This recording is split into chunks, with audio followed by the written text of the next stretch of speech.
Wait, were you in a brown leather jacket in that video?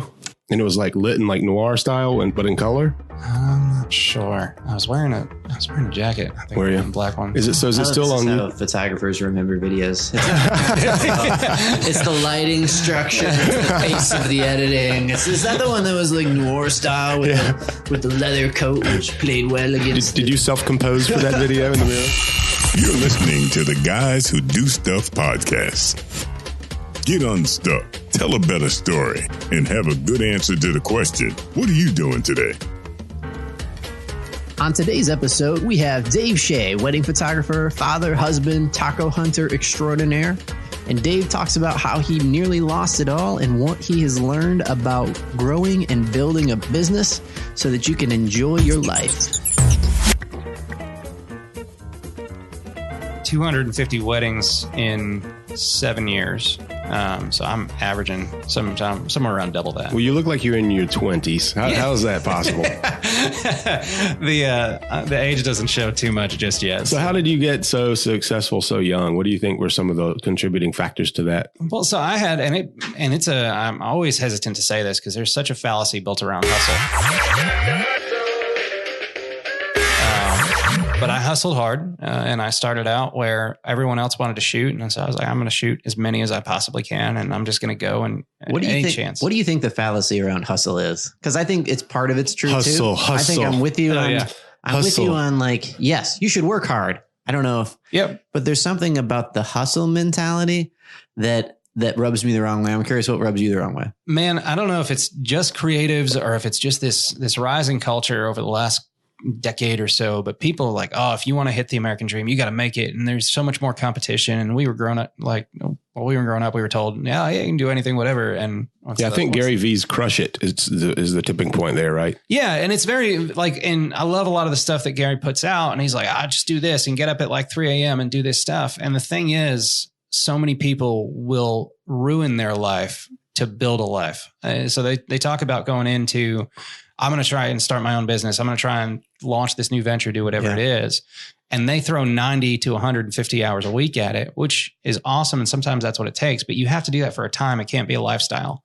So if I've got like a 90-hour week coming up where I know like I'm going to go real hard this week, trying to get as much stuff done as possible, that next week I'm taking completely off because my wife is important to me. My kids are important to me. And it doesn't matter what I build in a business if I ruin the rest of my life. Yeah, I think that's part of it for me. There's no recognition of the seasonality of life in hustle mentality. Yeah. It's like, I'm just going to keep busy. And I think keeping busy is a mistake. You should work hard. But when I say I think keeping busy is a mistake, this is what I mean. I mean, not prioritizing what are the important things and focusing on those things, regardless of how long they take you. Mm-hmm. I think that's the mistake. Like, I'm just doing stuff. I'm doing stuff. Yeah. And sometimes that something sticks and you get lucky. Mm-hmm. But that's part of the problem I think I have with the way that hustle is portrayed right now. It's not a thinking man's game. It's like copy paste what you see other people are doing. It's a very like, look at what I'm doing, as opposed to I'm being very thoughtful and intentional about the way that I'm spending my time.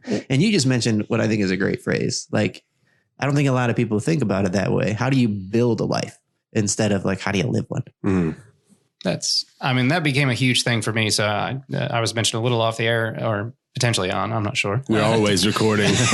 We'll go back and record an intro later and we'll just choose when to start. We had you mic'd when you rolled in the driveway. Got mics in the trees out there. But like I almost lost everything in the sake of hustle. I mean, I got into this and I wanted to be the best photographer in New York, and New York is not an easy market to survive in as a photographer. It's not an easy market to survive in anything. Did you have formal training? No, I took an intro to digital photography course, and then I wound up working with the professor that summer and just shadowing. And then everything else I learned from like free apprenticeships. Like I would just show up and carry people's bags that I didn't know. I just liked their work. And I was like, hey, maybe if I watch them enough. Yeah. So like I wasn't even shooting half the time. I would just watch people on their wedding days and what they do. Isn't that crazy, that principle? Like I tried to be self-taught with digital stuff. Like I would take the online course. I was the guy that would read the Adobe Creative Suite manual when it came out in the box, the one you paid like $2,600 for. Yeah. And then I'd go to the store and buy the supplemental. At the time it was like Macromedia's Guide to Dreamweaver. That was like 700-800 pages. And I would pour through that thing. And then when you meet somebody that already knew how to do it, or when you would meet someone like that and get the opportunity to sit down with them for an hour and 30 minutes and pick their brain, I would learn infinitely more in that hour to 30 minutes than I would from just struggling with the source material. Yeah. Because you learn so much from people who have experience. You learn their tips, their tricks, their shortcuts, their secrets. And what you're getting is the wisdom of their experience versus just regular old instruction. And that's kind of like where you are also gifted, Dave, right? You teach people things. So you have a teacher's gift, and you consult on Lightroom with folks. What else do you do in that area? So, I mean, on the mark. So the heart of it is that I care about people's life and the life they're building. And I think creatives fall into a trap so easily. And so what I really want to do is I want to help people build a better life in the sense of you're working hard, you're doing this stuff. You're not setting up systems in place by default. Most people are sending the same email out 60 times a month without thinking about it.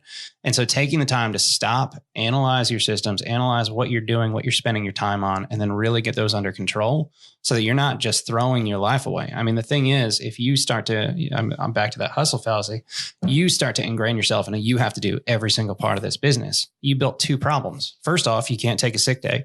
And I know better than I've shot in some horrible conditions, and I've done all this stuff because I built a business around myself, not around my ideals. And that was something that I really screwed up. What do you mean yourself? So no one could do my job but me. I was so around involved. Your capacity, your time and your expertise. Yeah. So like I was the one that knew where all the marketing stuff was. I was the one doing the website. I was the one doing the accountant. I was the one doing every single part of my business. And first off, I was burning out fast.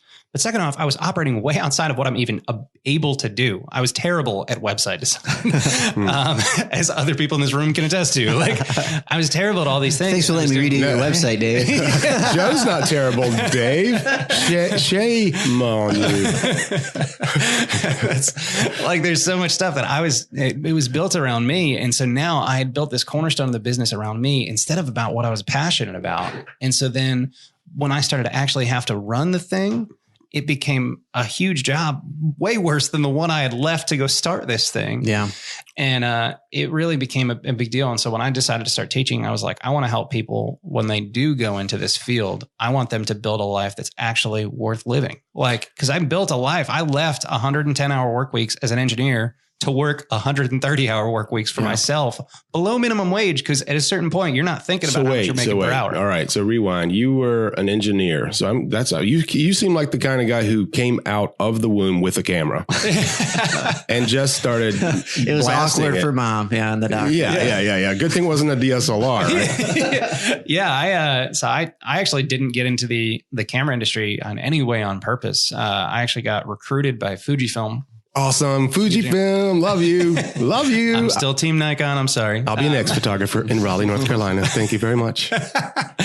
And so I got hired by Fujifilm, but I worked in their medical department. So I didn't work on cameras at all. Yeah. A lot of people don't know that about Fuji. They make medical, they make military, like lens. I mean, they're just hardcore good. Yeah. And it's cool stuff. I mean, that was probably one of my favorite jobs I've ever had. Like, have you ever seen on House, they put these scopes down people's throats to like check stuff out. I used to fix those, and it was just a super random job. Great. So that was New Jersey, that area of the country. You were employed at Fujifilm as an engineer on the medical side. Yeah. And that was your entry into like the photography hardware world. Yeah. And so I had started out there, and I was working with, I had started to build my business. And so I was photographing like some proposals or like some little things for free, or like for like super. So you picked up a camera. You were an engineer. You picked up a camera. Yeah. So I was actually, the intro to digital photography course I took, I got my camera, I started playing around with it, and I started working with the professor that summer. I left college that summer, started working for Fujifilm that same summer. Did you get a Fujifilm camera? Was that your first one? Nope. I got a Nikon. I actually got a Nikon and a Canon that year. Well, Fujifilm kind of sucked back then. Fuji's colors have always been amazing, and I will not go completely down the rabbit hole, but it was always a user experience thing for me, and I just wanted something that was easy for me to use. Yeah. So why do you choose Nikon? So now the reason I use Nikon is because I shoot in unreasonable conditions. Like there's been 2 flood warnings in the Carolinas in the last 6 months, and I've had weddings in both of them where I've been outside just getting drenched and downpoured on, and there is not another system in this world that I trust the way I trust those Nikons. Right on. Some could say that for the 1DX series and all, but the heavy duty DSLRs that are weatherproof, the Peter McKinnon stuff, all that is just, okay, I got you. Yeah. It's hard to beat it. I mean, I got a Fujifilm. I got 2 of them, and they're made in China, which doesn't mean it's horrible, but they're not known to be as robust, right? Yeah. And I have a Fuji. I've got a Fuji for my personal work. See, your personal work. Oh yeah. So when I'm not under the time crunch or under the I need this to work in every single condition, I've gone to Fuji for a lot of stuff, and I've really enjoyed it. Specifically because I think I worked there and I really got to look at what separated them from everyone else. And it's funny because I wound up working for Leica shortly after that, and super, super high-end cameras. Yeah. And I shot my first full year of weddings on 2 Leica medium format cameras. Jeez, man. All sorts of crazy stuff. That's your secret to your kickstarting your career right there. Well, the funny thing is I scroll back through that stuff, man, and you're talking like a $30,000 camera body, $12,000 lenses. Like you're talking and it shows, right? In the finished. See, it's hard to tell. Well, so that's the thing, man. I didn't know what I was doing with it back then. And so I get into this and I'm starting to kind of gear up. I'm getting that hustle on. I'm really shooting every weekend, and I'm shooting with this stuff, and I could do nothing with it. And now, if you were to put my portfolio with $100,000 worth of camera equipment versus the probably like 40 or 50,000 that I use now of all Nikon gear, I'm taking my Nikon shots all the way to the bank. I'm not touching that stuff. I totally agree. I think I got the opportunity to work with filmmakers for a while, for a couple of years. And it's amazing that skill trumps gear, but gear plus skill is you can absolutely, I totally agree. You can tell when somebody's using good gear, you can tell good glass versus bad glass, but that doesn't trump skill. I remember we got the opportunity to interview a gentleman who only had a T2i in the kit lens, and his stuff was amazing. Yeah. Amazing. He might not have had the money to invest in the gear, but come on. So you didn't hire him, and now he's on the street, Joe. Well, he was too far away. And oh gosh. I mean, if I wasn't doing weddings where I'm in these crazy situations, it was in that flood warning 2 weeks ago. And I had rain pouring over my camera to the point where it took me towels and everything to dry off everything the day before. I would shoot with at this point, probably $1,000 worth of equipment. So what do you think about the whole mirrorless transition now? Are you on the bandwagon? I'm waiting. So there's a lot of cons to mirrorless, and I'm very much, I'm in the tech. So when I was at Leica and everything, I built cameras from spare parts. So I know the ins and outs of those things. You're a freaking legend, man. I've done a lot of stuff with inside the industry. And so I've assembled stuff. I know exactly what happens when these things get shot in certain situations and all these things. And so when it came to mirrorless and the trend that it was going, there's a huge amount of, specifically for what I do with weddings, a ceremony, the fact that I can shoot silently for an entire ceremony is probably the most tempting thing in the world, because it's not about me. The Nikon can't quite get there, right? Well, so the Nikon mirrorless does, the new one, but my D4S sounds like a machine gun going off if it's in a stone church. It's great if you're going for the vibe of paparazzi, then it adds to the ambiance. Yeah. Did you guys see this first pitch of the White Sox game where the girl messes up and hits the cameraman? It's hilarious. It just came out, so it's not old news, but she's going to throw the first pitch, and she just totally throws it to the left, and it hits the guy shooing the photo right square in the head. In the camera, the body of the camera. And I saw a comment on Facebook said that wouldn't have survived if it were a mirrorless camera. I've shot enough weddings at this point where I've had 2 cameras die on me in the same day. And so I shoot with a camera and a backup camera. Well, I had both of those die. And I've got a second backup because that's. I wanted the story to end with, and that's the first wedding I shot on an iPhone, and it was amazing. My best work, my opus. Oh man, so I broke one, broke another, and I was like, well, and I went. So I always bring an assistant, a second shooter. I was like, all right, well, I need one of your cameras now. We're rolling deep in this one. Went over to them and started shooting there, and so I've had all these different things, but when it comes to the mirrorless world, the biggest reason I haven't switched is because they're just not there. It's such new tech. SLRs, I didn't come in when SLRs were first coming out, those that existed for forever. The switch to digital, I wasn't part of that kind of migration, but most of the people that did, they shot on film for an extra 1.5 years, 2 years before they ever thought about making the switch to a new system, because they knew they could do the job on this one. They didn't need to jack up their entire workflow, their entire system to start over until it had been established. And I think the mirrorless thing, for me at least, is just a little too new. People are just ironing it out. Like the Sony thing is a huge thing right now. But with Sony's, the thing is, like, they've had 2 generations total of cameras that are usable in a professional setting. And I hate saying that because, like, they asked me to preview them a few years ago. I gave them some feedback on some things. Well, good, honest feedback is valuable in the marketplace. And, you got to go with that, right? Well, exactly. And so I gave them for the feedback, and I was like, this isn't ready yet for the professional use, specifically in the wedding world. And the wedding world is different than other places. Whereas you can't redo things. You can't reshoot. You've got all this time and money and energy, and all this has gone into a day. And motion is more involved in a wedding than any other type of shoot that I will do on this planet. And so because of that, like, there was just stuff that, like, having dual memory card slots, which is a big reason I haven't switched to the Nikon one yet. And I've taken the Nikon one out for a spin. The Nikon mirrorless, the colors are unreal. Like, they are fantastic. And I'm very loyal to Fujifilm when it comes to colors. Fuji's always. When you say that, do you mean shoot JPEG straight out of the camera, or do you mean shoot RAW and use So when I do my personal stuff, I shoot JPEG, and Fuji's JPEG processing in their camera is amazing. I get it. I've got a little bit of contrast boosted up in there, and that's it. Sometimes I regret I wasn't in RAW though, because I can't get the dynamic range out if I underexposed it. So my editing is abusive to RAW files, and that's another reason I still shoot Nikon is no one has the dynamic range to be as rough on RAW files as I think I am. Yeah. So, Will, let me ask you this. We've talked a lot about good, positive stuff. Let's take it down. I'm going to insert some music right there. It feels like we got a chance. What keeps you up at night? What keeps me up? So the thing that really messes with me is that work-life balance scenario. So when I grew up in a pretty rough home, I grew up in a pretty rough area, and the idea of what marriage and family should be is really important to me. And I started off my marriage very intentionally. We got married real young and really intentional about we were going to have a good marriage. Did you get married underage? Like both of you were underage? No, so we were 19 and 21. I heard a Southern accent. Oh yeah, he was 19 and 21. There's a few ways to get that to roll on out. I heard you say stuff earlier too. Yeah. Oh, it'll come. I think I moved when we moved to the Carolinas.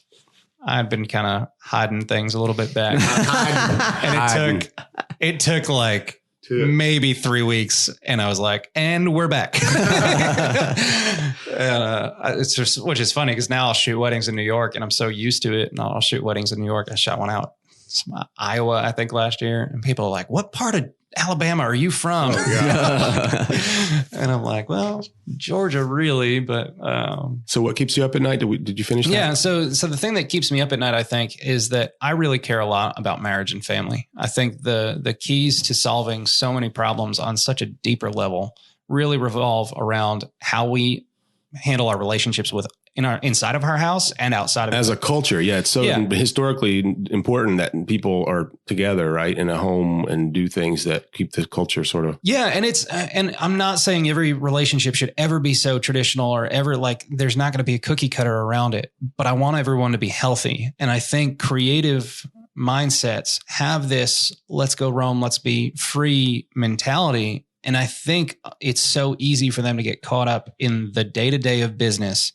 and they get so knocked apart that they just wind up ruining their marriages. Okay. I've got a question for you. Very Larry King-esque. Gay marriages, yes or no? Yes or no? It's up to you to decide. It's up to me. Yeah. Do you shoot gay people? Yeah, absolutely. No, we'll take that out. Yeah. We don't have to talk about that. Actually, it's not really anything we need to talk about. Yeah. I'm interested. Yeah. So it's funny. I was actually talking about this with a friend of mine last night. And people come on all sorts of like, they get super heated about, they get hated just about anything right now. Because of the political nature of the conversation. Which yeah. And it's political to some people, it's emotional to other people, and it's experience to this third group of people. And so like, there's all these types of people getting involved in all sorts of stuff. And it's just a mess of emotions coming in together. But so I've got a pretty decent relationship with my wife. I've got a pretty decent relationship with my church and my community. So I've got that kind of upward look and upward focus. And so when I first started out, like there was this temptation, like, do I believe gay marriage is right? Do I believe gay marriage is wrong? And then it dawned on me, I'm like, dude, I can't get my own life in order for more than maybe 45 seconds at a go if I'm sleeping. like I wake up and the first thing I do is like, I'm grouchy. And so I'm like, meh. And I'm like, that's not healthy for my wife, for my marriage, for anything like that. Like, how am I going to look at somebody else's marriage and be like, hey, this is the way to do it. Yeah. I know so much more than you or anything like that. There's a big difference between separating the political side of the conversation, which is at worst, like, what do you think about this? Yeah. At best, like, what's best for everybody? Yeah. And separating that angle of the conversation, which is completely different than, let's say, somebody that you know who is a homosexual is getting married and they want you to share that event with them. When you take it down to that granular relationship level, then the first conversation becomes more and more esoteric. like why is that important in this particular exchange? And I think, like, we all happen to go to the same church. I love what Mike said about it. He has asked the same question about, like, would you perform a homosexual marriage? And he said, well, from the perspective of a pastor, which is different than a photographer. Yeah. He said, I wouldn't perform the marriage, but I would go to it. And that was an unpopular thing for him to say in the room of people he was in when he was sharing that. Yeah. But he was making the point that you're never going to influence anybody if you don't have a relationship with them, if they don't know that you accept them, that you care about them. And unfortunately, this issue has become so politicized and everything that I fear that a lot of time when people are having the conversation, they're having a conversation about a principle out there that is not our role. Like, we don't work in government, which is the role of government to decide things like that. We don't sit in those seats and part of that conversation. We get to vote. That's awesome. We live in a country where we get a say in that. So we should keep informed and we should use our votes the way that matches our principles. But we miss, I feel, this is what I feel is missing from the conversation a lot. Like when I see the debates on social media and stuff, like who's caring about the person though? Because there's a person on the other end of that conversation, like a real human made in God's image with feelings, emotions, with parents, with siblings, with loved ones. And it's not as black and white or, I don't know. Black and white is not the wrong thing. It's not that straightforward of a conversation to just be like, it's this or it's that or it's nothing. It's really just about, let's just use a name, like say her name's Sarah. It's about Sarah, you know, and what's going on in her life. That's probably the way that I try to remind myself to think about it and not get so mired down in the political. So there's a point for that conversation, but I'm kind of with you on, like, when it comes to whether or not you attend or shoot or be a part of something that you disagree with, we do that kind of stuff all the time when it's not political stuff. Oh, like, we'll happily go to something that we'd rather not go to support a family member. Well, that was the conversation. That's where the conversation tailed off last night. And we were talking about this and how a lot of my friends that have a belief in God and aim for that relationship, they won't shoot gay marriages or anything like that.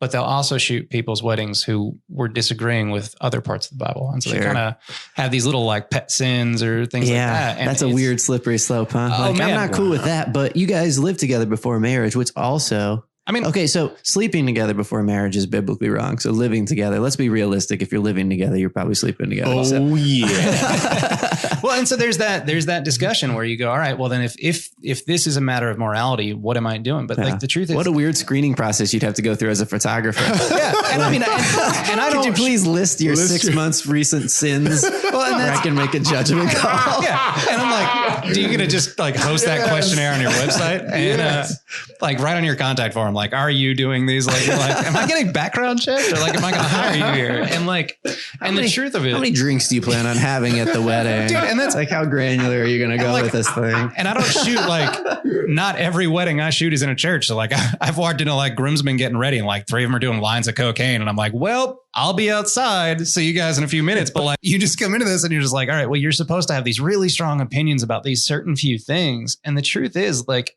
I do what I do because I care about the health of people's relationships and what I can do to bring that on forward and bring that outward. And you should have at least put the 50 mil prime on and made photographs of that Coke. Yeah, that would be a hit. I have a very strict policy at Dave Shay Photography about not having anything that can be subpoenaed. And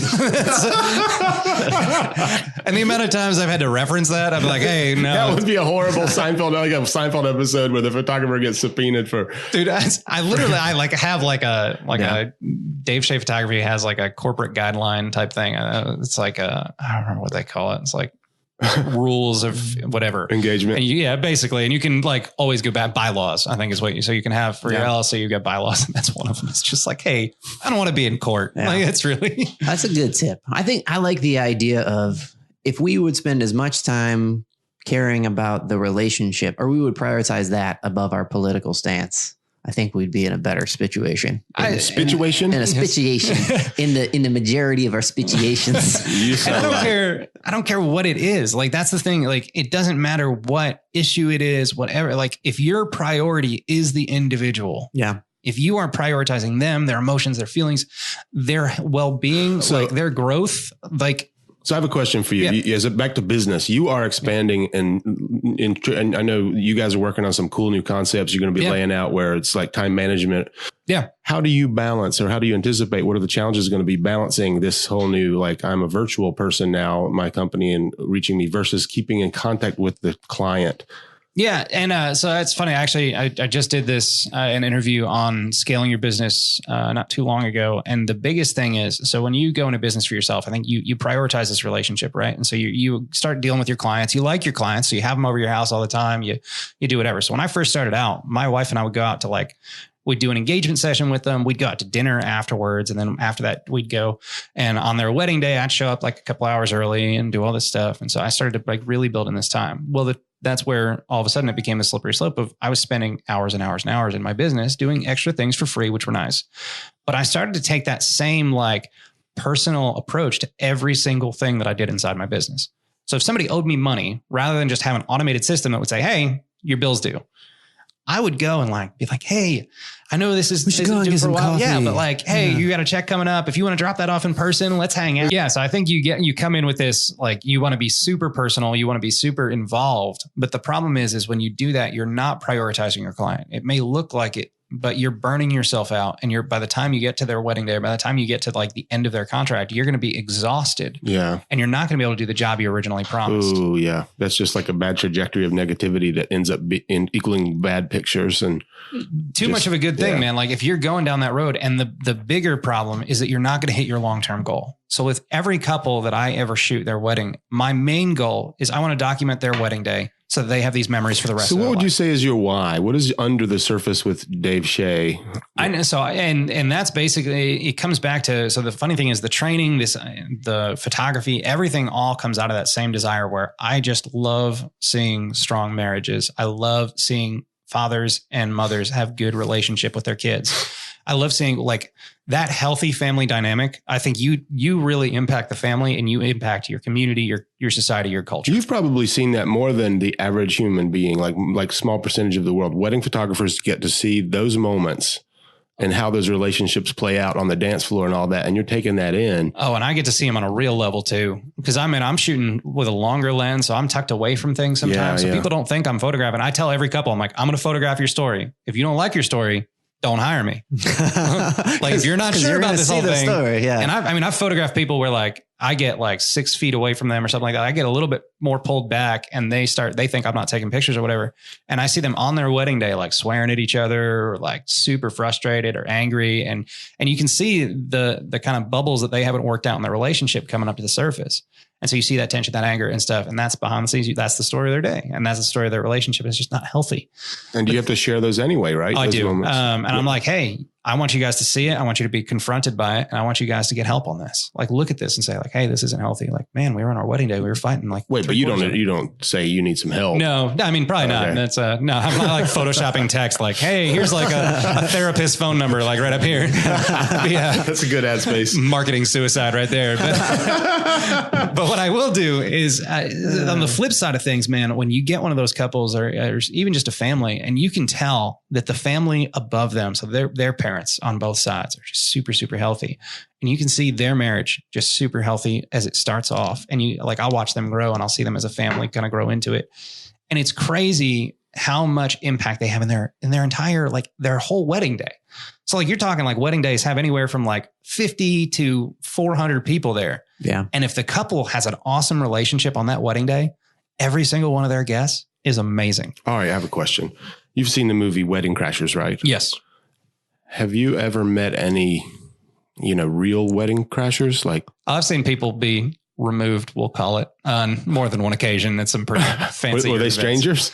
I've seen Wedding Horror Stories is an episode all of its own. 'Cause I've had EMS called at 4 separate weddings. What's the craziest thing you ever remember happening? I saw I saw a bride and groom so drunk, the cake knife missed the cake, got the bride's finger. Oh my gosh. Did you get a photo of it? Oh yeah. I couldn't figure out what was happening. Did she go get stitches for it? Was it that bad? Oh my gosh. I've seen groomsmen pass out at weddings, have to be stitched up on scene. I've seen. Oh my gosh. And like, I think back, but like the funny thing is like most of my EMS scenarios where somebody had to call emergency medical services usually happened in Jersey. If I'm being honest. But like you've seen some of this stuff and how people handle things when stuff goes wrong is its own, like you can say it just all ties back to the health of that relationship. Yeah, right on. And so like you see some stuff where it goes wrong and then people just hush it away and they're like, no, we don't talk about it. What percentage of the 250 weddings you've shot were rained on? Oh man, I hate to say this. This might be another marketing suicide thing. I am a magnet for rain and bad circumstances on a wedding day, man. Like I'm the guy that they call when everything else goes wrong. Like I feel like. So if anybody wants to get Dave a gift, send him an umbrella. Yeah. Oh man, I've been like this past weekend. The bride knows it now, but like I had sunscreen on 2 weekends ago, I guess it was, and I had sunscreen on and I had some like gel in my hair, and so I'm like, I'm gonna look nice for this wedding day and whatever. Well, it starts torrential downpour and I'm shooting outside. It's in the you got gel dark. Running down your face. So it's in the and dark. your eyes. I don't think about it. I've got these lights going on and I'm shooting. And all of a sudden like this is just burning starts happening in my like right eye. And I'm like, something ain't right. This is something. It's like something's real wrong. That's and then by the time I finished their portrait session, man, I couldn't see like at all. Like my eye was burning so badly. Should have got organic hair gel, bro. Dude, it was so bad. I was driving home at night and any time a headlight came up against my eye just had a sheen across it. Like I couldn't see out of my left. It was terrible. It was absolutely horrendous. That's nuts. Have you ever experienced a hailstorm like on the bride and groom ceremony? One of my first weddings, it hailed on me and I was still like probably in camp natural light photographer at that point where I didn't know how to use a flash or shoot indoors or stuff like that. I was still learning all this stuff. And I like go to take the couple's pictures outside. It's like May. And all of a sudden there's just this crazy hail coming down. I'm like, oh my God, I don't know what to do about this. I'm like, it's just like absolute terror. I have to put this in there. Who are some of your favorite YouTubers? Where do you go when you just veg out on some like learning videos on YouTube? Who do you watch? So this is going to make me sound way more productive than I am. I usually won't do YouTube or videos because it makes me have to visually engage with it. And I want to do something else in the meantime. So I will usually stick to podcasts while I'm working specifically. That goes back to what I heard last night at the Carry Living magazine, Faces of Raleigh event. I was the photographer there. Yeah. Right? So I shoot these events and the editor told me that Forbes is now predicting that audio is going to climb above video. Well, people are so amped up about video. For that reason you were talking about. Yeah. People are so amped up on video, but like they're also like, we live in a world where you almost have to multitask. Like I've tried uninstalling apps from my phone, but like no matter what happens, no matter what app I'm using, I'm always going to get that second notification and things like that. And so we've gone to this point with video where it's now become like a background noise in so many ways. And then when you try and focus in on it, it just kind of gives you that diluted perspective. And so what I've found is while I'm working or while I'm trying to do something, one of the biggest impacts that I've had is by focusing in on what I'm doing and then just filling kind of my mind in the background with something else. And usually I'm finding with podcasts, man, if I'm listening to podcasts and I'm actually working on them, sometimes it's just monkey work. So like you don't veg out on YouTube, but if you want to learn something, you'll turn there, right? Yeah. So usually, so the Magmod, How I Shot It channel, it's one of those things where you see the other people that do those videos and then you're weirdly among them and they're so much better than you. So there's some incredible photographers on there that I learned from. Trevor Daly is putting out some kind of photography based stuff that I've been really going to. I'm trying to think of what other YouTube channels I've seen. Who are some photographers? Who's a photographer right now that whose work inspires you? So there is, and I've said this, I think I've mentioned them in every interview I've done in the last 6 months. Matt and Tara Thielen, they're adventure photographers out of Lake Tahoe, and they are incredible. So first off, their photography is awesome. But the reason their photography is awesome is because of their heart and how much they care about other people. And I was at a conference in Charleston about 2 years ago, and I'm sitting there and I had started winning awards. And so my photography at that point in my life and my career was about me. I could show up to somebody's wedding day and I could create something pretty impressive for other photographers. They'd get like real blown away by this stuff, which is great. But it was about me. And that's what it came to. And Matt and Tara got up and Tara said, and I will never forget it. Tara looks and she says, it's their wedding day, not your photo shoot. And that was her thing. And it wrecked me, man. Cause I'm like sitting in there in the back and I'm like, yeah, no, of course it is. And then I'm like, wow, do I don't act like that. And I'm like, oh my gosh, like because I've had couples, they give me 4 hours on their wedding day to take portraits, and that's what they want. And then so I'll take these crazy portraits in these crazy locations. I mean, talking about being in New York, like we've been out like Battery Gardens, right outside on the water and all this stuff. And we've taken these crazy portraits, but like those portraits, they don't matter. Like, and I'm so hesitant to say it out loud because like nobody in the wedding world wants to say it. Everyone's about these portraits and everything, but they're fake. They're absolutely not what matters on the wedding day. And like the grace walls and the large prints. Well, so I can use them to show something real. So if I get a portrait to display, hey, this is where you got married, or this is the emotions you were feeling. So then it's valuable. But I don't need to do it for 4 hours when I could be having them spend time actually enjoying their wedding. Is another way to say what you're saying is like the curated version of the wedding. Like the idea of your wedding is what portraits capture. Yeah. But the wedding is what people actually want captured. So there's value in there, Dave. See? So there's absolutely value, but we don't need to. So I think as creatives, we sometimes turn it into something it's not. So like I would take it and be like, oh, well, I need at least an hour for portraits. I wonder if looking back, like I didn't get good wedding photos personally. Like I hired a dude and then we lost him for like a half a decade, but like he just had like a regular camera, no lighting, etc. And we got married super young, whatever.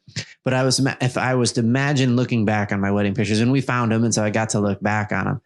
What stood out to me was the people that aren't in my life anymore and seeing them again. Seeing the moments that happened at the wedding, like the way Lori and I looked when we were saying our vows and stuff. And the stage photos, like the one where it's like, here's 8 of us standing, here's 6 of us, here's this, like skip. And they weren't the ones that, because they weren't attached to a story and they didn't mean anything to me. It was this posed ones. And I wonder if that's what a lot of people experience. I know that's what I experienced with their wedding photos. So I could see the frustration putting myself in a situation where I might have spent thousands of dollars to get some really fancy portraits done and hang them on the wall.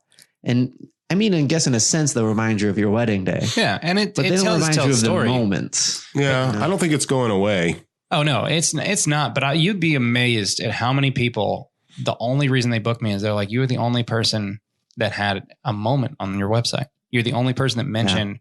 There's this great photo on Dave's website that is on the front of a woman being excited / surprised by an image that she's seeing on her phone that's got so much emotion in it. It's such a fun picture to look at. I think she's a bridesmaid. She's not wearing white and she's just checking out this phone and her eyes are like popping out of her head. And it's like this huge emotive thing. And then there's another great one of, I think she was the bride, but she's crying a little bit and it's a very real moment. I bet you were very far away when you shot that because I'm sure there's no way she let you get that close to her when she was crying. But it looked like she was having a moment to herself, being reflective about something. And there are photos on there that are very emotive that capture the personality of the people. Whereas when I was doing research and looking at other people's websites, a lot of them would put things on there that were technically proficient, right? So you could tell these are well composed. Man, that hair light's right on that photo. He's really popping off the background, all those things, but there's no moment there.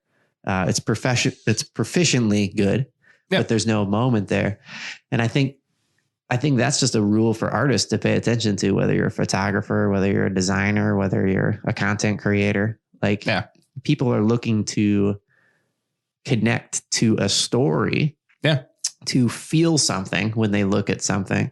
And I think a mistake that we in the field of being creative professionals often make is we design for our portfolio. So when you were saying that before, like a lot of people do that. A lot of people in my profession do that. They'll design a website for their portfolio, but it's not your website. Just like that very wise woman said, like, that's not your wedding day, man. It's not your photo shoot. That's somebody else's thing. You've got to remember who you serve and you've got to remember how you want them to feel at the end of the process. And that's it. We're in the service industry. And I don't think a lot of people think about that. I think a lot of people think of artists as like that temperamental, if I don't get my way, like I'm going to do everything. But the people that I want to work with are the people that genuinely want to help me out and put my needs above my needs above their own. Dude, I mean, like I'm buying a house right now, right? And so like we're going through this process, and I'm trying to find people. And the first guy I connected with, and he's trying to sell me something. All right, cool.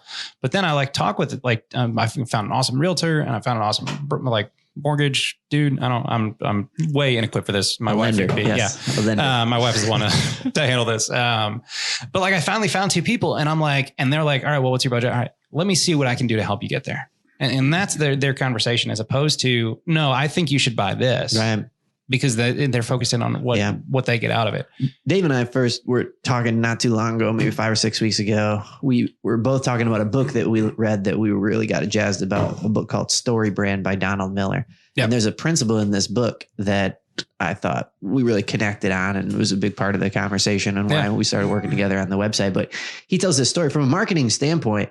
One of the common mistakes that small to medium sized business, big business people make is when it comes to promoting or selling their product, they think that the product, their services are the hero. Yep. When in reality, if you position it that way, you're in competition with people in their lives. So for example, like what this woman was talking about with It's Not Your Day, bride and grooms are looking for the photographer that will help them remember their day. And so if they go to your website, and your website or your marketing or your sales pitch is all about you, and it's not like, how can I help you get what you want? Or like, what's your goals for your wedding day? What can I help capture? Like, what should I be looking out for? That's a whole different mindset. And you're speaking the language of solving the problem that the person wants solved. And so many times when we design for our portfolios or we do stuff that's in our best interest, we are eliminating ourselves as a candidate for the problem that the person is trying to solve. They're like, so they'll just move on. They'll be like, oh, you're not the person. I have a problem, and you think that you're the solution to a different problem than what I have. Or worse, they hire you and they don't realize it until it's too late. Yeah. And so it's not like, generally speaking, if you've got a problem with your message where you're bringing that across in your marketing, you realistically probably have a problem inside of your business as well. And Dave was such a great client with his website. He said, here's the problem with my homepage. I look at it and it's all about me. I was talking to there's a guy, he's a great videographer for WRAL, and him and I chat down, and he's like, I've got a shrine to me. He's like, and that was the way he described it. I was like, yep, that's about what I got right now. That's great. That describes a lot of people's marketing materials in general. Yeah. Look at how amazing I am. Have you seen my shrine?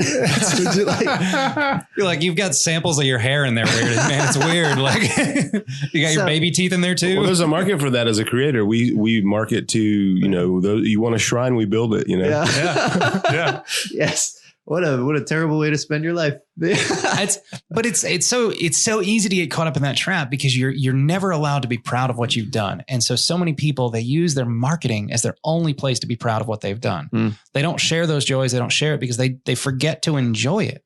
And so they built this awesome business. They've done all these things. Like, I've won some crazy awards on this planet, but you know what matters way more than the award? It mattered how I felt winning it, waking up and then celebrating that with my wife, right? Not texting my photographer friends, not the photographers that posted on my wall, being like, oh, this is awesome. Couldn't care less. I love you all dearly. I don't care. Celebrating with my wife over like a cheap bottle of champagne and a steak dinner that night. That meant more to me than anything about that award. And the best part about that award, like the last one I won, was that I knew I did the best I possibly could for that couple.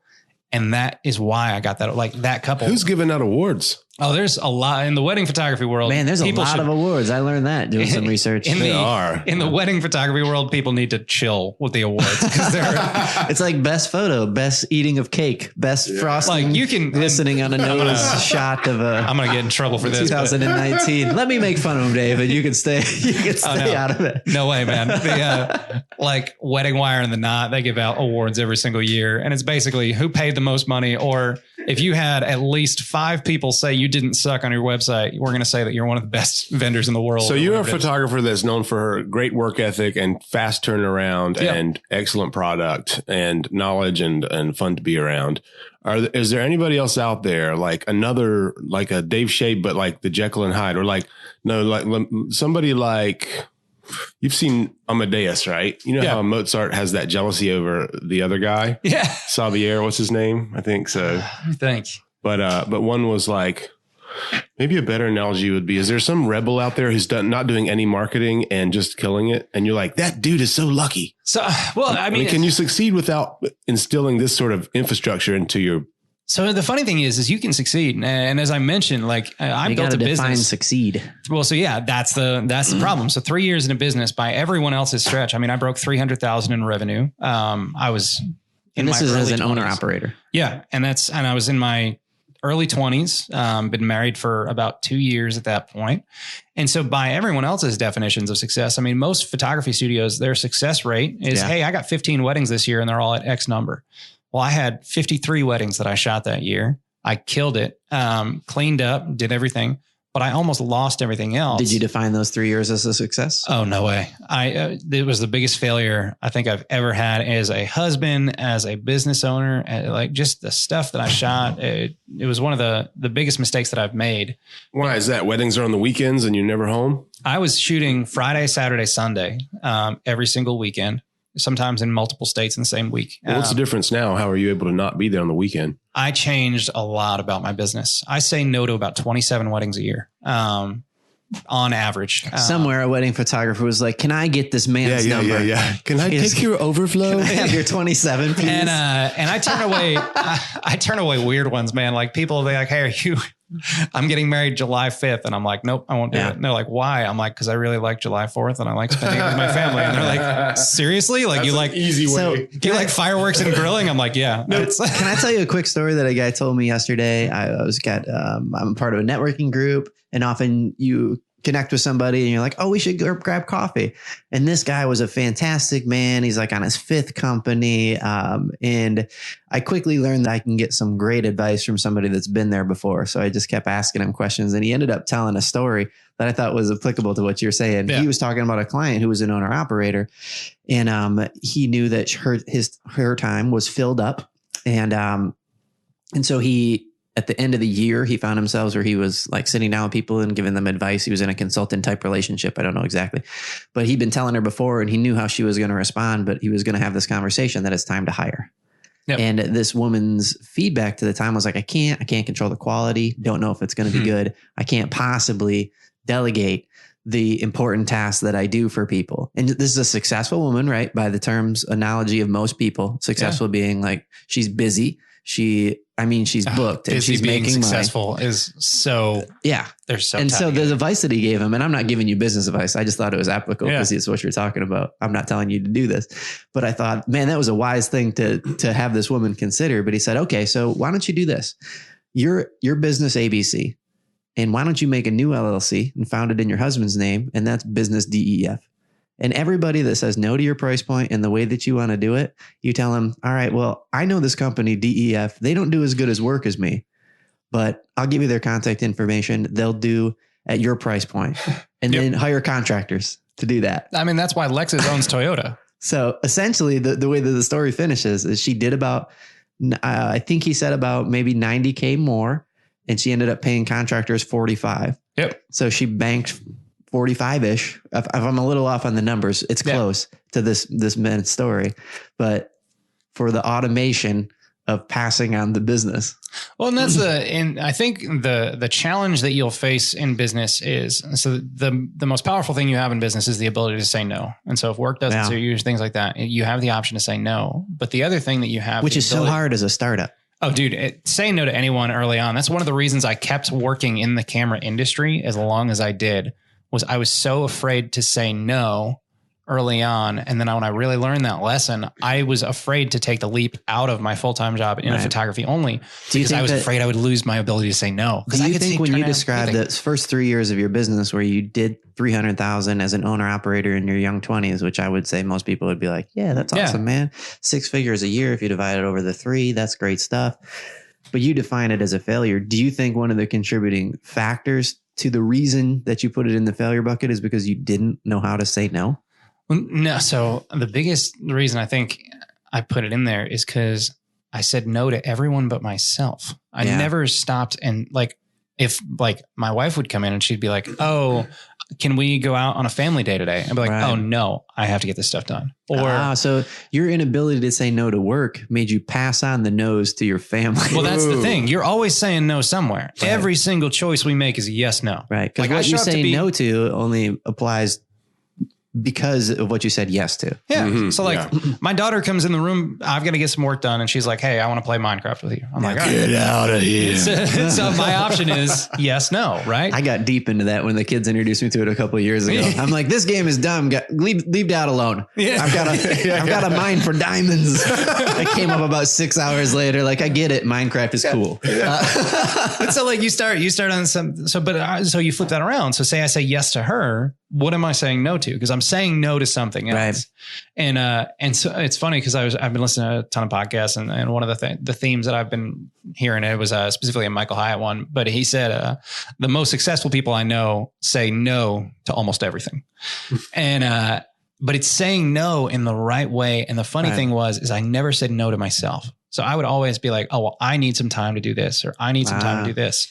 I want to get this done, or I have this client. And I would approach my ideals rather than my vision. So I'd be like, oh, well, this client has a budget for me. So even though I'm not the photographer they really want, I'm going to say yes, because I think it's my ideals. Yeah. If I realign that and go like, all right, what are my bigger vision for my life? And if I can pause, look at that, and I can start saying no to the right things. Right. That's where, productivity, everything else changes. Like here, I'm writing the first chapter of your book on this because I think you've learned a lot of lessons here. I think I've heard this from a lot of podcasts and different approaches, but I didn't put it together until you were just talking a second ago, that it's actually more important. It would probably be a better skill to develop to learn to say yes to the right things. Yeah. Because that's really, I think at the core of this conversation is your priorities. If you have no priorities, you'll say yes to virtually anything that has money with it. Yeah. And you'll get burned out. Which goes back to what you were talking about before, which is like, do you want to build a life, or do you want to experience a life? So many people want to live a life or whatever. They live for that. They live for Friday at 5. And that's the goal. That's the dream is, all right, if I clock out at 5 on Friday, I've got Saturday and Sunday, and that's what I do. But then I worked and I built out a business. And I had the same thing. I had to run away from it to enjoy it.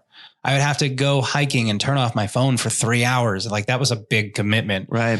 Rather than approaching it. And so Michael Hyatt talks about designing your perfect work week in his latest book, Free to Focus. And he did talk about designing your perfect week. And so you go in, and if you approach it with all the things you want to say yes to first, and he goes way better into this, but I'll drop all those things out on my calendar. Right. And if I put all my yeses on the calendar first, the no's are super easy. They're like, no, man, I'm doing this that morning. Right. Yeah. No, I'm doing this. And when you start to approach it that way, it's so easy to see it like right in front of you.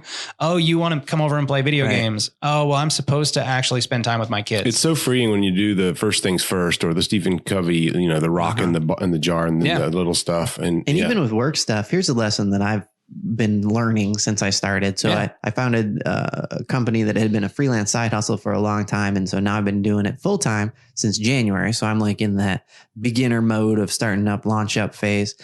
And there was this very similarly with a 9-to-5 job that somebody's paying you for. Some of that work was done for me. Like, I knew that during these hours, I had this set of tasks to do. Yeah. And then when I became like the owner operator of my own company, it was like, oh, I got all this free time. I got all this cool stuff. And, which is true. And then what happens is you stick with it, you get clients, you get busy, and the same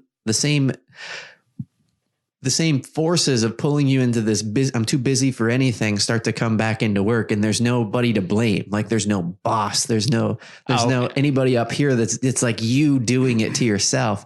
But as a business owner, you're like, oh, but I actually control all that. Like, I don't have to pay attention to that nonsense. And I can schedule out my day, and I can schedule it out based on my productivity. Like, for example, like, I am really good at nailing out tasks early. Mm-hmm. I'm good at creative stuff in the afternoon. There's a portion like between like 11 and 1. I'm not super productive. This has been my life. This is the way that I live. I now get the opportunity to schedule it around those rhythms. That is so awesome to be aware of that in your day. Like when you operate. Yeah. I've been aware. Are you aware of it, Dave? So yeah, I think so many people just get they're firefighters instead of business owners. Right. Something pops up here. Oh, I gotta go put that out. Something pops up here. Oh, I gotta go put that out. Reacting. I heard that recently. If you don't have a goal every day, you're just reacting to things. Yeah. I try to get 3 things I know I can accomplish before 8 a.m. So by 8 a.m., I have those 3 things in my mind and then I knock those things out. And when I do those 3 things, I leave for the day. Before I don't just 8 find, I'll have the ideas in my head by 8 a.m. and I'll start working on them at 8:01. By the time I'm done with them, it's usually about like 3:30, 4 o'clock or something like that. But sometimes I knock out all those 3 things. It's 11:45. That means I go out in the living room and I say, hey, I'm done with work early today. What do you guys want to do? And that's it. And then I talk with my family and I actually enjoy my life, even though it's a Tuesday at 11:45. I love that. I struggle with that with my son because he's 5 or 6 and he's our only kid and he's a boy. And it's like, I want to be with him and play with him and throw a ball with him and ride his bike with him and all this, but I've got to work, you know? Well, and that's the trap we fall into is we have to work and we've got this mountain of tasks. And as business owners, we have a mountain of tasks. We have all this stuff we've got to do. We're everyone from accountant, sometimes this, but the truth is we would have been fired from our job years ago with the way we work because of how horribly, like we're sitting there, we got Netflix on over here. We're texting. We're like sitting there and I've got like some weird educational We're way too YouTube distracted. Video. Absolutely. So what do you guys think? What would you say to the person who's listening to this, who's struggling with managing all this stuff and is getting stressed out by it? What would you say to them about transitioning to a different way of looking at it and freeing up some time in their life? Yeah. So and this is a process I've been taking photographers through for about 3 years now in a one-on-one environment. But so the main 3 steps to it are pause, analyze, and design. So you got to pause everything. You've got to stop working for a day at minimum. I usually recommend taking 2 days off. This is all assuming that the person's already crossed the bridge of whether or not they're doing what they're doing is in vain, right? In other words, are you going down the path that you're not supposed to go down? And you've already figured that out. Now you're on the right path. See, it's easier to do it then, but the problem is most people, their most successful year is usually the year they should be doing this.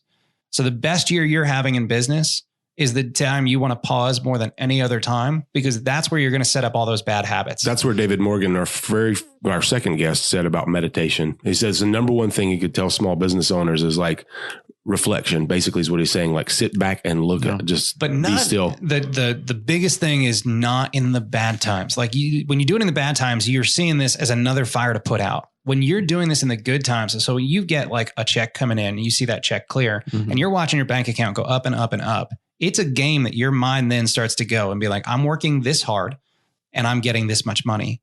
What happens if I work this much harder? Can I get this much more money? And you start buying into that busy hustle, everything going. And if you don't pause that year and set up systems and set up rules, you're just going to keep chasing more, and more is the dumbest goal anyone can chase. Yeah, but you can be in a new car every year with a lease. Dude, everyone's got this. Come on. Like, you can rent dresses now. Did you hear about this? Girls are renting dresses to wear. The runway. $40 for a $500 dress. Why not? Well, it's kind of stupid. I think Dave Ramsey would say it's stupid. But like you go in the middle of your success, you create this vision of more, and the bar is always moving. And if that bar is always moving, you're never going to feel that success. Whereas for me as a photographer, the less I work, the better. Like I want to have a business that serves my clients well. And the only way I'm going to do that is if I've built a good life for myself where I don't need a vacation from it. Yeah. And so what that means is, you know what? A client might wait an extra day for an email from me. They know about it ahead of time. Right. But on top of that, like I've got that email that came in. I'll get to that first thing tomorrow morning. They're not even waiting 24 hours. And instead of being on my phone while I'm sitting there supposedly playing Minecraft with my daughter, I'm fully engaged with her in that So moment. You are an engineer by sort of trade, right? Like you physically worked with your hands on projects. And now you're like idea engineering. You think about it. You're like time management engineering, right? That's basically what I'm trying to do is I'm looking at people, looking at the systems they have set up in their life. And I'm noticing that there's all these pieces inside of this camera. So are you going to now not be physically there at the weddings? Like how do you withdraw? How do you change your time when it comes to shooting? So what I noticed is I was charging a lot of money and I was supposed to keep raising my prices for these weddings. Right. And I'm an expensive person to begin with, and I don't always love that. Does it cost to be your friend, Dave? Yes. Yeah. There's an hourly rate. Yes. And we'll get the invoice for this podcast. and so I found that my prices could keep on going up.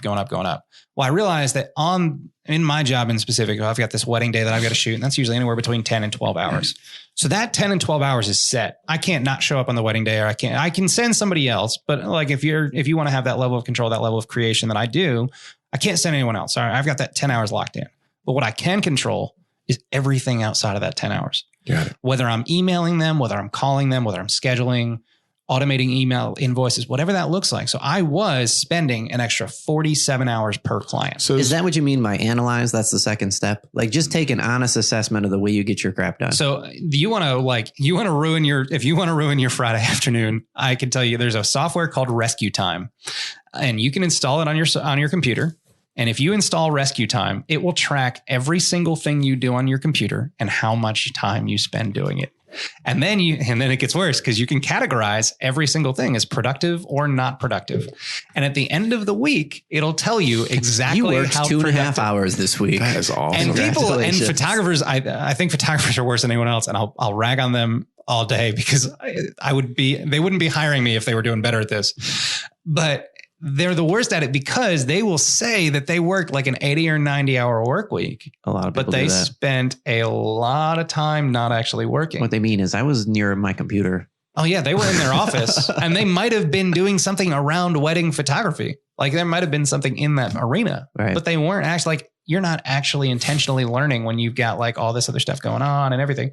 And so when you start to like analyze your time, it's amazing how quickly you realize like. So what would you say to the person who's not like an engineer in their DNA, and they're just like, I'm just approaching this, I'm abstract, like I'll never be like Dave Shay. How can they apply? Well, so that's actually why I got into doing this in a teaching way. And I just had people start originally asking me to help them out. And so because they had seen that I had wrecked my life, I had to rebuild my business. My wife and I took like 2 years of really putting time into our marriage before we felt like we were okay again. Like, we were out on a date not that long ago, and we said, well, I think we're good. Like, we're okay. And that had been the first time in a long time, because I had done a lot of damage in the name of hustle. And so in that time frame, all of a sudden, like, other photographers started reaching out like, hey, I know you used to have some struggles with this. Like, can you mind helping me out? And so the big thing for the people that aren't there is like, and talking about like me sucking at website design, like, it's just, I made a shrine to myself. It was a very pretty shrine to myself, but a shrine all the same. I was like, all right, I'm not good at this. I need to hire somebody else to come in and do it. And that's where this whole idea came out of, was making myself available to the people that don't think like this. Cause I'm a bridge between the people that are super, super technical and the people are like, I just want to take pretty pictures in a field, screw everything else. Like, I really want to be that bridge for them. I love the approach Dave had in our first sit down. He's like, so I did the math. And I looked at like how much I want to make per hour. And then I estimated how long it's going to take me to fix my website. And that's why I want to give you money. I love it. Because ultimately this is going to save me tons of money. Great approach. And we approach it that way. The best way to get a raise tomorrow is to decrease the time you're putting into something. So if you can look at your business and you can go, I can eliminate 3 hours here. And this is a very countercultural idea. I think people want to disagree with that. They want to fight me tooth and nail on this. But so when I started out, I'm spending. But now we're into design, right? So we were talking about pausing. You got to pause at the best part, then analyze. Yep. And I was going to mention just another thing for analyze. You're like, if you don't care about that, you don't buy into that. Just apply like the principle of the Pareto principle, that 80% of the results come from 20% of the work, and use that as a filter and be like, what 20% of my effort the last 3 months resulted in 80% of my income? Because I bet it's real close. It's probably higher. It's probably 10% of my effort resulted in 90% of my income. And what that should do is help you understand like that other 90% of your time, you're working 90% of your time for 10% of your results. Yep. What if you said, screw that 10% of effort or 90% of effort that's giving me 10% results? I'll happily lose that. Yeah. And I'll focus on the 20% of work. That's where that analyze comes, like, because really in a play, man, because like we are wasting our time outside of our strengths. And so there's so much opportunity to grow our businesses and make more money just by focusing in the right direction. And that's where that that final step really comes into play, because I want people to look at what their strengths are, analyze them out. Once they've got like, all right, this is what I'm really good at. This is where I can drive focus. So like Donald Miller actually just talked about that in a podcast this week. He said, I want to be writing more than anything else. He's like, I'm making money for my company if I am writing. So now he's got 2 blocks on his calendar that he does nothing but write. Donald Miller, I know you're listening to this, and you are a cool dude, man. You're welcome on our podcast anytime. We've read your books, and we love talking about you. Thank you.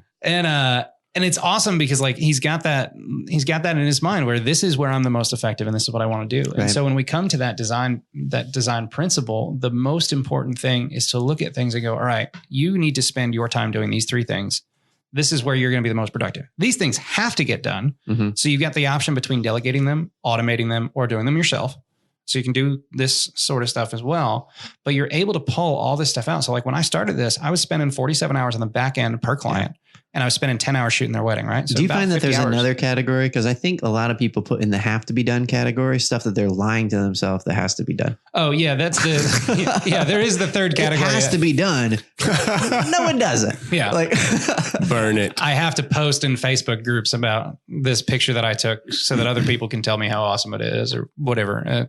It's probably different per industry, but there's all sorts of stuff that people just shouldn't be wasting their time on at all. Is that part of ambassadorship contracts? Is that you're required to post a certain amount? I do it. Yes, I do it. I'm on social media. So like I've got like some people will send me certain equipment and I'll test it out or something like that. And I've got to do reviews or just post stuff out. Sure. And so with that stuff, but even that, what I've done is I've set it up where I've got a system for it now. So when I first started out, I'd shoot something and I'd go and I'd do it. So now once a month, I update a folder for, I shot this with this light. I shot this with this modifier. I shot this with this softbox, whatever it is. And then I update that folder and then I have it auto post. Mm-hmm. So now I've gone in and I've taken what used to be a 10 to 45 minute task that I would interrupt more important work with that I'm serving my clients and doing all this other stuff. And so I've taken that 10 to 45 minutes and now I've reduced it to a 5-minute task once a month. Are you super excited about software now for like time management and invoicing and all that sort of thing? Do you use 17 hats or any sort of? Yeah. So this is actually perfect timing. So I use a system called Tave. So it's super powerful. So there was a little bit of a learning curve years ago. They've spent a little bit of time kind of fixing on that. And I also use a gallery delivery called Shootproof. I use Shootproof. Well, so Shootproof yesterday that sounds like acquired Tave Studio Manager, which I am 10 types of excited about because I love both softwares. Man. I actually know both teams pretty well. I work with the Tave team pretty closely. And how does Tave help in the overall workflow there? So Tave, it was built originally by an engineer who helped start a photography company, so software engineer. And so he's got that like super technical background to him. And he's now working with teams of photographers. So they're bridging that gap again, where from technical to creative, they're really doing a good job at filling that middle ground. And so it automates everything for me, man. Like I have my blog posts are automated. Like there is so much stuff you can do inside the software. So I have 47 emails that send to every single client that I work with from the time they book me to the time they are done with me. They won't hear from me again. Those 47 emails, I don't send those out. If it used to take me 5 minutes per email, which is really being generous because I'm really horrible at email. So it used to, so if you're talking like 5 minutes, it was really more like 15, but. So what's the difference in having Tave and Shootproof so interlinked versus using another workflow software and separately using Shootproof to deliver photography? So the main thing for me, so I can track all my invoices and orders and everything right built into the system, but I also have like automated links that link the two together. So I've got a lot of that stuff where I send out links to the couple after their wedding. I say, hey, here's this for you guys. This is what your gallery looks like, but also here's a link for your couple. Where you sign to pay the check, right? Oh yeah. And that's all. Most of that stuff is done inside of Tave, but it's the back and forth of the two, how seamlessly they play together, and honestly, the future that I couldn't be more excited about that particular announcement. But it's crazy how much time you can save out of things by just investing in like Tave. Like so, before Tave, I was paying $75 a month for a CRM, and Tave is like $24 a month, somewhere in there. Jeez, man, how was anybody a wedding photographer before this technology? Oh man, like I watched people ruin their marriages before this because they just spent all their time doing it. Like that was it. That's all they did. So like I'm talking about like 47 automated emails at 5 minutes of email. Like that's crazy amount of time saving. Yeah. So now start to finish from that 57 hours that I started with, I spent about 25 hours total per client. So you're like a prism of creative and time management photography knowledge. like a prism of awesomeness. So I'm curious, if somebody wanted to benefit from the experience that you've said, I know that something you said you're passionate about. One, you're passionate about being there for couples because you're passionate about the relationship, which I like to think is probably the reason for your success. Yeah. And then secondly, now you're at the point where, as people have talked to you and seen the way that you've kind of made your way through the last 5-10 years of as a wedding photographer. Is that right? 5-10 years? Yeah. Just I think 10 years is coming up pretty soon. And you've had a couple of people reach out and be like, can you help me out with this? And, and how can people get involved with that element of the coaching side that you're doing? Like if you're a wedding photographer and you're listening to this, or you're in a similar industry and you're like, man, I could use help with this specific thing. What's the next step that people could reach out to you? Yeah. So I'm starting to launch a little bit more of a scalable thing. So I really noticed that I was doing these one-on-one and I was able to hit one person's business super effectively. And sometimes I would hope that they would go and help somebody else. Mm-hmm. So I'm trying to make that a little bit more scalable where I can reach more people at once. So we're actually starting up a Facebook group. There's going to be a lot more information on my website, which is daveshay.com. Or the better way to get to my website is shay.com. Yes. Well, the easier way to remember it is myphotographerlovestacos.com. We'll go directly to my website and no one forgets that. So you can always load that up. You've traveled a lot. Where's the best taco you've ever had? Oh man. So this is so I always have to preface this because California people get defensive about their tacos. I have not been to California. What? So that is such a shocker. I know. I've shot weddings all over. I've shot in 26 states, never in Cali. It's the most biodiverse state on the North American continent. I did not. Yeah. I just heard they had cool avocados or something. I don't remember what the...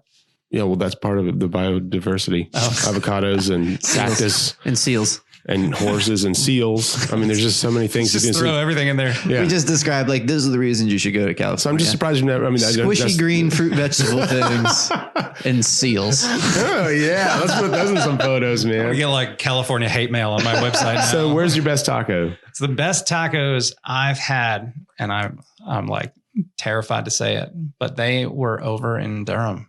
Really? I love to hear that because they're local. We are local yokels here. We are in the Triangle. What's the name of the taco place? What do you think the name of the taco? I've heard somebody describe to me. I haven't been there yet. I want to go. It has a weird name. Yes. It's something like Crucial Taco or something like that. I haven't heard of that one yet. I'm probably saying it wrong. I've been working my way around the Triangle, so I've been trying all these other ones. But the best fish tacos I've had in my life were at Mez Contemporary, just contemporary Mexican. So they're not like food truck fish tacos. M-E-Z? Like that's the big thing to know. It's like a fancy taco, but they are out of this world. Is this the one in Durham? Yep. Ooh, I feel a Durham trip coming on. Yeah. Coming on. Oh, it's so good over there. Hey, if you ever need a photographer that like just shoots you, well, I love saying shoot you. People don't like it. It's not politically correct. I have a second shooter, that sort of thing. It's like, it's sad I have to change saying that. I've shot a president. The second shooter on the hill. I've shot a president with a second shooter. I've shot a vice president. I've shot Gavin DeGraw. Right. It'd be funny if you're like national security. A good ad for you would be imagine you're like a Secret Serviceman with the thing, and then the camera pans down, and thing in the ear, right? And then the camera pans down and shows you holding something, and then you signal to the guy you speak in the ear and you say, "Okay, they're in position. Take the shot." And then it pulls back and there's the camera, and it's your second shooter in the ceremony. That would have been so much less threatening than actually doing any of those things. Man, that's great. So can I actually be a photographer for you? And whenever you do these talks, I'll shoot you from the back of the room. And then I just don't pay an admission fee, and we'll do a deal like that. Yes. That way I get access to what you're saying. You get photography. There we go. Just cut a deal. Yeah, right on the public air. Everybody heard it, right? You got 25,000. He agreed, legally binding. Okay. Dave, say yes. Okay, you can edit a yes. We'll from edit earlier, it in right? later. Yeah, I'm sure he said yes at some point. And one point of the day. I know I did talk about no a lot earlier. Okay. I have a question for you, nerdy. Let's geek out a little bit. If you're on a desert island with your camera, what if you had one lens? What would it be? 85. Really? Yep. So I only shoot with 2 lenses. No. So I have 5 lenses in my bag. And I actually keep a running count on this. And this is more the nerd side of things. Can I guess what the other one is? Yeah. So you're running around a wedding. You've got a bag sitting in the corner with some lenses in it, but on you've got 2 lenses. Do you have 2 bodies? Yes, I do. So 2 bodies. You wear the moneymaker or the other stuff? You wear the brown one or the black one? Black one. You're awesome, dude. I knew it. So what the other lens would be, you're shooting 85 and you're probably shooting a 24. That's smart. So most people guess 85-35, but yeah, I'm all in camp 24, both primes. So it's 85-24 all day long. I'm running around with a Fuji 16, which is 24 equivalent, and the 56 is 85 equivalent as a way to learn. Beautiful lenses. They are gorgeous lenses. And that's actually the reason I shoot Nikon. The reason I originally signed up with Nikon is I tried every single camera manufacturer's 85 millimeter lens, and Nikon's blew everyone else's out of the water. So what does it mean when a photographer says they're beautiful? There's such a beautiful lens. Like, what does that mean? Man. All right. So without going too deep level on this, so there's a few things. So there's going to be a character to every lens, whether or not it has like a specific thing that makes it stand out, the way it renders bokeh, the way it renders light, color, whatever that looks like. I've got film lenses from 30 years ago that I'll mount on my stuff, and the colors are atrocious, but they're sharp as anything. And so there's going to be a little bit of an impact there. So there's going to be sharpness, there's going to be performance, and there's going to be like things like weather sealing and things like that. But what I care about more than anything else is the out of camera look that I'm going to get out of that lens and the performance of it. So performance is be all end all to me. Out of camera meaning JPEG? So, I mean, colors will shift per lens. And I think a lot of people think the colors are always in the camera. The way that the lens is actually going is going to have a real big impact on the color. And so there was the way it's built and the glass it's used. Yeah. So the glass, the coating is a big deal. So the coatings on top of lenses, and each piece of glass in there, and some have up to like 10 or 15 pieces of actual individual pieces of glass inside of single lens. The coatings that go on there have a real big impact on how light comes through that and what gets seen and how it gets picked up. And so it makes a big difference. So you shoot an entire wedding with a 24 and a 85, and you pull out the zoom when it's like the close-ups at the ceremony, something like that.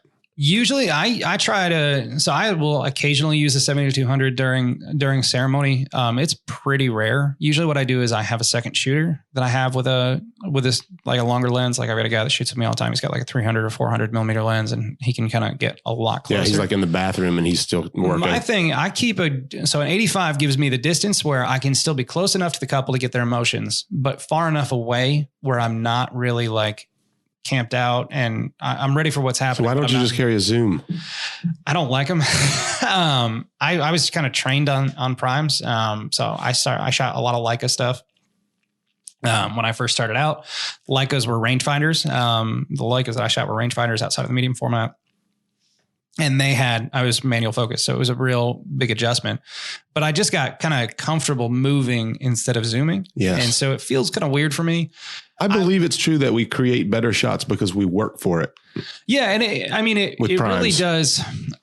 There is a guy a great photographer out of New Jersey. His name's Josh Lynn. And when I first started shooting with him, he shoots with 2 lenses all day long, traditional wedding kit, 24-70, 70-200. And that's his stuff. But man, he can hit anything. Like anytime we're shooting together, I'll get something. I'm pretty sure I got it. And I look over to him. He's like, I got it. Wow. And I'm just like, man, there is that like that level of trade-off. And so like, sometimes I'll get things where I'm like, yeah, man, I knocked that out of the park. But there's sometimes where like, even with a 24, like I'm backed up to a wall. I can't move any further. And I'm like, oh man, I better get this right. And so there are some times with the what is that, a 1.4, that 24? Yeah. So Nikon. So I use the Nikon series 24. And that's where they really come into play. And that low light at those weddings, you got. Well, so the 1.4 is everyone's always like, oh, I don't need the 1.4. I don't shoot it wide open or whatever. But the big thing about the 24 specifically is it doesn't distort on the edges. So I can use that 24 to take portraits. And that's a big deal to me because I use it a lot. And so in that technical aspect, it allows me to do my job better than any other 24 on the market because I'm going to get some bowing. I'm going to get some like a little bit of distortion on those edges. Whereas that Nikon 24, man, it is perfect. You can put straight lines right on the edge and you'll be fine. Wow. That's great. I'm glad we live in the era of awesome lenses. Dude, and camera bodies. I mean, they're all good. I don't want to hear a photographer complain about anything. The stuff that we have at our discretion right now makes our job so easy. Like sometime like 400 years ago, there's a guy like, I can't draw fast enough at my cousin's wedding. I mean, like, there is no Sit still, damn it. there is no people group that I have no tolerance complaining for. Like I have photographers complaining. Like if I hear you, I'm like, you have the best job in the world. Shut your face. Listen here, you bitchy little pixel peeper. I get so aggressive and I'm like, dude, you got to stop. Like you're arguing about whether or not you should be fed at a wedding. Like that's your point of tension. Like think about the fact that you're even having that argument is ridiculous. Like I worked in construction. If I ever went I'm signing like my signing on paperwork to work with this guy and he's like, yeah, like don't fall off of the roof and die. Oh, and I need a hot meal every day at like 6 p.m. He'd be like, yeah, you're not, no, you're uninvited to this work condition. Well, Dave, it was a lot of fun talking to you. Thanks for coming on the podcast today, man. Absolutely. It was fun hanging out with you guys. Appreciate it. You can find out more about Dave at daveshay.com. And I looked it up while you guys were talking about lenses because I'm not that into it. The taco place I was thinking is Chronic Tacos in Raleigh is what I was told was really good. I have heard that. But I haven't been there, so I can't really endorse it. But it was bugging me that I couldn't remember who told me there was a good taco place. It was Adam Lee from Hope Community Church. He said Chronic Tacos. He vouches for it. You got to check it out. There you go. The Chronic. And you can also, from that consulting standpoint, go to Dave's website, check out the portion of his website called For Photographers. And you can find out more about like coaching opportunities and how to work with Dave if you're a photographer in that field. And there will be some free stuff popping up there in the next couple months. So there's a lot of fun stuff coming on that page. So definitely keep an eye out over there. Dave Shay Photography.com, right? Just daveshay.com. daveshay.com, well, even easier. My photographer loves tacos, right? Yep. MyPhotographerLovesTacos.com will get you the same place. Is Dave Shay Photography taken? I don't know. I own daveshay.photography. Nobody's going to type all that. Yeah. We ain't got time. Nobody got time for that. Somebody's going to put Alexa or Google into our internet search, so we don't got to worry about typing stuff anymore. Thanks, Big Dave Shay. Appreciate you, man. Absolutely, man. You guys have a great day. Later, y'all. See ya. Thank you for listening to the Guys Who Do Stuff podcast. Get unstuck, tell a better story, and have a good answer to the question, what are you doing today?